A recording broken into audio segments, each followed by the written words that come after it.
Pecan fudge topped Ritz crackers. Sweet, salty, and delicious.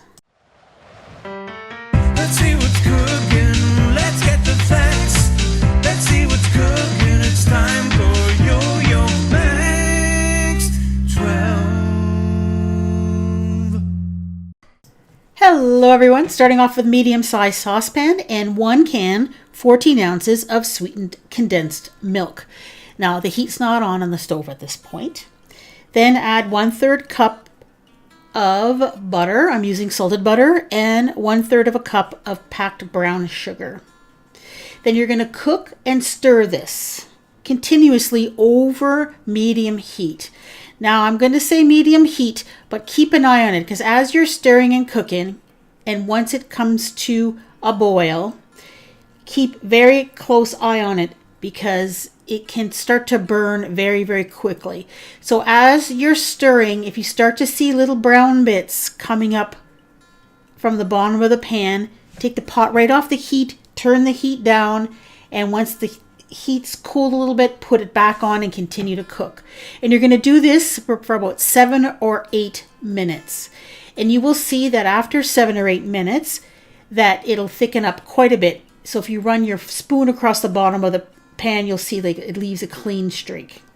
Then at this point, add 1/3 of a cup of milk or cream, a teaspoon of vanilla extract, and 1 cup of finely chopped nuts. Now, I'm using pecans. The original recipe asked for peanuts, but you could use chopped walnuts or pistachios, whatever you'd like. Then continue to cook this over low heat for an additional 2 minutes. So once you can see the bubbles starting to come up again, cook it for 2 minutes, and then you are pretty much done.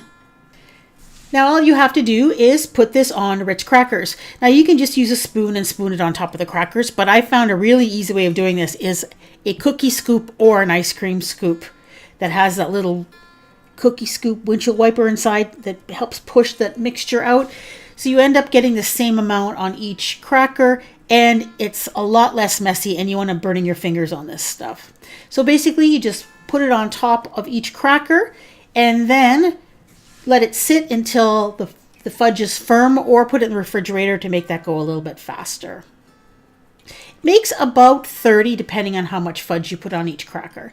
And here, just to give you an idea what the texture is, here it is cooled. You can see it's still quite soft, but it stays together quite nicely.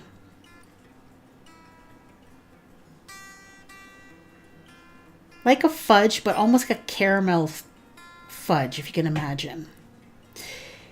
These are simply delicious. You get the kind of a pecan fudge caramel flavor on the top, and then you get that salty crunch of a cracker on the bottom. These are very addictive, and I dare you just to eat one of these.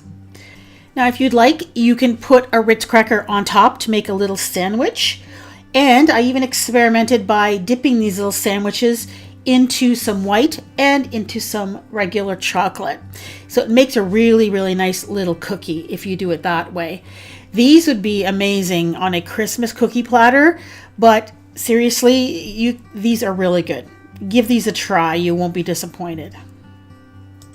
Here's another fun recipe that uses Ritz crackers. You use marshmallows with it to make this really great Ritz cracker candy.